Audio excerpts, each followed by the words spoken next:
All right, good morning, everyone. It is 8:04 on the morning of January 23rd, 2023, and this is my pre-market strategy session. And so the title of the video is Qs in the Gap.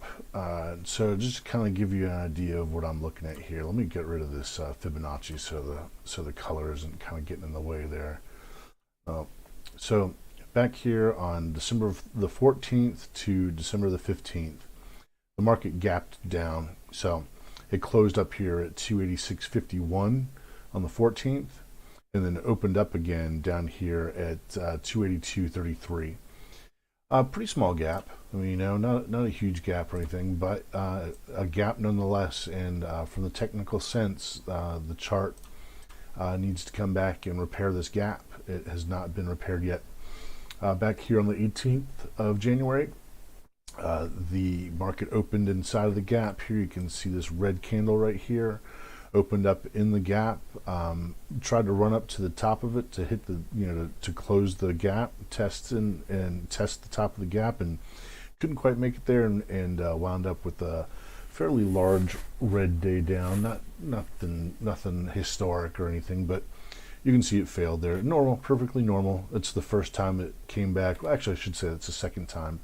On the 17th of January here, it tried to get into the gap and tested the bottom of the gap, found some resistance on that day, and closed below the gap again. The next day, it opened up inside of the gap, tried to get to the top and couldn't make it and sold off.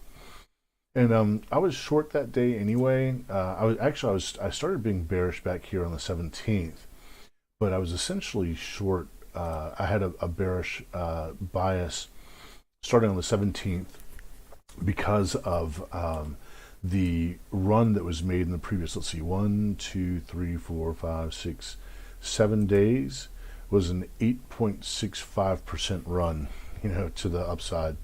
So it's like, there's got to be a pullback, right? And so I was like, okay, let's go, let's see what day is going to be the pullback. And so I managed to get short back here on the 18th, and then sold here on the 19th. I had a really weird shoulder injury, and it hurt to actually move my right arm. So I didn't do a video that day, but I did manage to get out of the shorts here on the next day for a little bit of profit. So here we are today. Now, I actually expected also, let me put up a new line. I don't know if I had it. I was looking at 273-ish for some reason. Yeah, right back here, I was looking at 273.45 as being the spot to retest on the pullback, and it never quite made it all the way down there. So we're taking off in the opposite direction, which is perfectly okay. It's perfectly normal. I think this is going to be sustainable. This move to the upside of the gap today, in my opinion, is going to be sustainable. I think that it kind of depends on what the morning volume looks like. It's a Monday, so Mondays and Fridays tend to be busier. So we'll see what happens. But if I can get the signals to enter into a long trade today, which I think would probably be a bounce, a possible bounce off of 282.33 right here. Actually, kind of surprised to see it go all the way back down to there, but we'll see. But yeah, definitely a bounce off of 282.33 is definitely where I'd be looking to get into a long position. And it would have to look something like this. Let's see. So suppose for a moment we opened up, here, came down. I should probably do this on the 10-minute because the daily isn't going to let me draw a line that's really worth looking at. Let's get rid of this little dot right here. Okay. Yeah, and so after the open today, let's see, we are on the 10-minute, we're in overbought, and that means we're almost certainly overbought in the 1 minute. Yeah, in the 1 minute we're overbought. And then let's see what's going on with the VIX. VIX, we're almost into oversold on the VIX. All right. So in the morning, I'd imagine the morning will look something like this. Let me go ahead and make some lines here. Let me squeeze that together a little bit. So We'll probably go a little bit further into overbought as the VIX. I mean, there's another hour and a half until the market opens, so the VIX could be in oversold by the time in an hour and a half. By the time the market opens. So if it were to open right now, I would expect to see a bump up at the open, and then once that VIX starts coming out of oversold and the Qs start coming out of overbought, we'll see it dip down. I'd like to see it catch right there and then pick back up again. And where it runs up above its morning high is where I would enter a trade, and then look for it to at least tag this 286.51 level right here. Of course, nothing has to happen that way. The trick, trap, fool, and frustrate crew, will put a hurting on people. And so the idea is to identify when you're wrong and identify it as quickly as possible. That way you can get out of a bad trade and cap your losses and let your runners run. So that's what I'm looking at for today. We're inside this gap. We're going to open up inside the gap for the second time. And I get the feeling that, just the way things are shaping up, the VIX is doing its best here to break down. So there's this low in the VIX put back in August of 2022 at 19.12. Ran up here, you can see, and then sort of drift down. You're not supposed to chart the VIX, but put a trend line in the VIX anyway. So it broke down below this trend line, had a nice run up to almost 35 again. Broke down, tried to get back up above, and is breaking down a little bit more. So a breakdown below 19 right here would be a great signal. And if we can get back down to 15 or so on the VIX, then we'll at least, I wouldn't say we'll be in a bull market, but we will definitely be in a bear market rally. So the bulls will be looking to shake off all this sort of bearish activity here. Let me pull up my trend lines. So here's basically the channel that we're in. You can see here we went below the channel a few times for, it looks like 2 weeks, 3 weeks. On this occasion, about 3 weeks on this occasion, a few days on this occasion. So now, in my opinion, we're going to explore the upper side of the channel after having bumped below it a few times. Just sort of the rhythm of the market, and it wouldn't surprise me to see a bear market rally that really shakes out a lot of the bears. There's so much bearish sentiment out there right now. And basically everything is known. I mean, until something comes up, like a CPI report comes up higher than expected, or suppose for a moment, the Fed decides that it announces that it's gotta, raise rates to 6% or 6.5% or something like that. If we get hotter than expected CPI reports, then you can definitely count on seeing the markets react to Fed that's become more hawkish on raising rates. And basically it's all about front running the Fed. So what's happening right now is there are buyers coming in saying, okay, well, the Fed is getting close to the end of its tightening cycle, don't fight the Fed. And so, if we can see light at the end of the tunnel, which is expected to be somewhere between 4 to 6 months from now with the Fed policy completion of its tightening cycle, then if that's going to be the case, then the next step after that, if inflation is settled and so on and so on, the next step after that is going to be the Fed loosening again for the coming recession, which means if rates are falling, then don't fight the Fed. You go long. You go short when the Fed tightens, and you go long when the Fed loosens. That's it. So right now, it looks to me as though the Qs, tech, I don't follow the SPY quite as closely as I do tech, because there's just more volatility in the Qs. That means it's trying to bang out a bottom down here. And if it does, if it's there, then we're going to get one heck of a rally out of it. Now, I think it's short term, so I think it's only a matter of time until we see this 10-year, 2-year inversion normalize. And every time so far in the past 3 examples we have of an inverted yield curve here, whenever it normalizes again, we get a crash in the markets.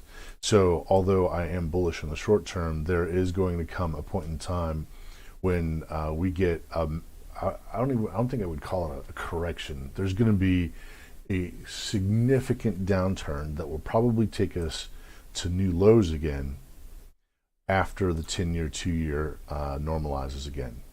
Now, this could be wrong too, because it could be all baked in now. Everybody knows. Like, everybody who's in the financial industry knows. We've got, let me open up a new window here so I don't screw up my charts. Home, products, chart. And so let me go to indicators. Let me open up my indicators. And so everybody that's paying attention is paying attention to, here's CPI, right? CPI is negative, or I shouldn't say negative. CPI is less than 50. This is the U.S. Bureau of Labor and Statistics, Bureau of Labor Statistics. Yeah, this is their ISM, right? And then here's PMI, here's the Chicago PMI. And any reading below 50 is an indicator, a forward indicator of a shrinking economy, an economy that's in contraction. So here's PMI, and then here's the PMI, the US PMI and the Chicago PMI, and they're both contracting, in addition to having a 10-year, 2-year that's inverted. But this is all forecast already. Everybody knows this, right? So then is the correction when the 10-year, 2-year starts to normalize again? Is the subsequent correction like what we've seen in 2001 and then 2008? Is that already known? Like, is there like all the bad news is baked in? Like, yeah. When it normalizes again, that's when the market crashes, and we've got a contracting economy, so on and so on. But is Wall Street already like looking forward to the other side of it and saying, well, if everybody's expecting to go short when this normalizes, and expecting to go short because of a contracting economy and so on, well, let's be contrarian to what the retail investor is doing. So it's hard to say. However, for the time being, I'm bullish, and then once this thing starts to get close to normalizing again, I'll start to be bearish. I'll start to look for bearish opportunities, and we'll see how it goes. Could be completely wrong this time. I mean, the past 3 examples are really good examples of the yield curve inverting. When it normalizes, we get the crash. 1, 2, 3.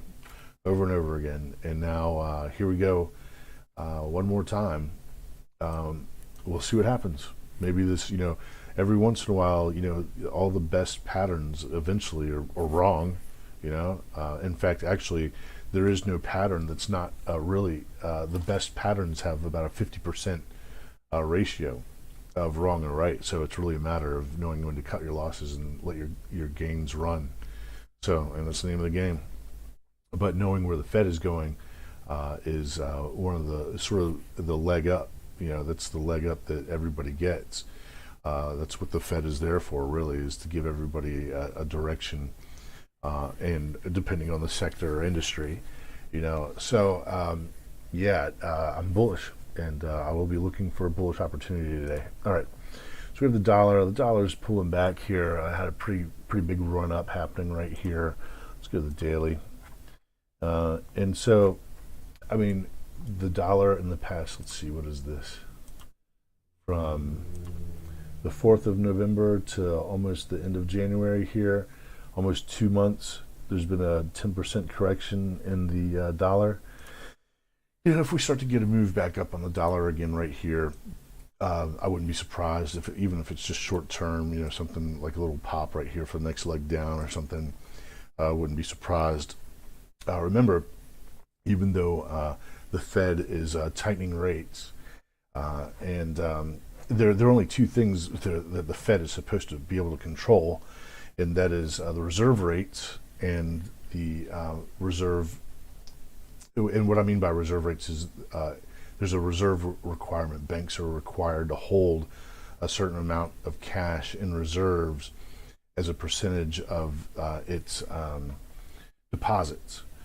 But right now, and for quite a long time, the Federal Reserve has put the reserve rate at zero, so banks can loan out however much they want, regardless of what's in their reserves. They don't have to have any reserves for the amount of savings that they have. And I think it's sort of an advent of everything being electronic.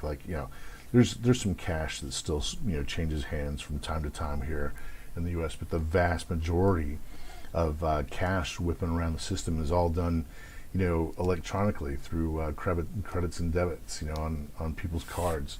So the cash requirements aren't quite the same as they used to be 10, 20 years ago. So with those kind of reserve rates, the banks are just in great shape, right? And so that's kind of what has put the downward pressure on the dollar, is that there isn't a hell of a lot of demand for dollars. It is the reserve currency, and so there are a lot of people who are popping in and out of the reserve currencies, but so little of the cash is realized, meaning that so much of what is numbers on the screen now just remains numbers on a screen rather than actual dollars in circulation. And so there's no real upward pressure on the dollar right now. And then, even though the Fed funds rate is going higher, it really isn't putting a demand on dollars because the reserve rates are zero, and there's very little need for actual bills and coins in circulating in the economy. So that's a really good thing for the economy. That's a really when money can move, and money is moving. It's what it does. So. Yeah, Bitcoin's put in one heck of a run here. A lot higher of a run than I ever expected, that's for sure. So here's this neckline right here. This thing has been 21. Yeah, this thing's been in the making now for 2 years, a little over 2 years. We could be seeing a bottom here in Bitcoin. It's possible. If we come down and test, I think that we will come down and test this 19,000 area again, and then move up again past this recent high right here. It's off to the races for Bitcoin. It's just if you're in it, just hang on tight. I'm not, and this is just all technical analysis. I have no idea what the fundamentals are behind Bitcoin. So this is just reading the chart. Take it for what it's worth. Just if we hit this, if after this peak it breaks down again like this and breaks back down below that 19, retests below and starts going down, we're heading much lower on Bitcoin, which is what I kind of figured we would do. But I could be wrong. It could be Bitcoin. This could be the next big bottom on Bitcoin before it breaks into new highs. That would be great. I've got some other altcoin stuff that I mine, small time stuff. But hey, if whenever Bitcoin goes up, all the other altcoins go up too. So yeah. All right, and then let's see. We may as well take a look at gold while we're over here. It's my personal opinion that this was one gigantic distribution pattern, and that even though this is one hell of a run on gold. I don't trade gold. I used to, but I just wasn't good at trading gold.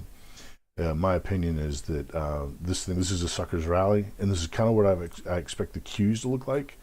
Although the Qs have this sort of well-defined top topping formation right here, I do expect to see the Qs make a pretty outstanding run for the next leg down whenever this starts to normalize again. And the next leg down, will it bring us into new recent lower lows or not? I don't know. But that's kind of what I'm expecting to see happen. And with Bitcoin too, I'm expecting to see this sort of rally play itself out, this sort of momentum looking rally play itself out, and then really kind of just head down again. Again, I could be wrong, but for the meantime though, I'm bullish on the Qs, definitely. And we're going to open up in the gap. You can see here, let's go to the 10-minute. So here we are opening up in the gap, way overbought. So I do expect, I think if we hold these levels going into the open, so for another hour, if we open basically right where we are right now, then I expect to see a pullback at the open, a drop at the open, and then once the VIX here, let's see, that's the daily. Yeah, so the VIX is working on going into oversold. All right, everybody, I'm gonna have to leave it there. Good luck, keep your wrists tight, click like, share, subscribe, leave a comment, tap the bell, and I'll see you at tomorrow morning's strategy session. Thanks for tuning in. I am out.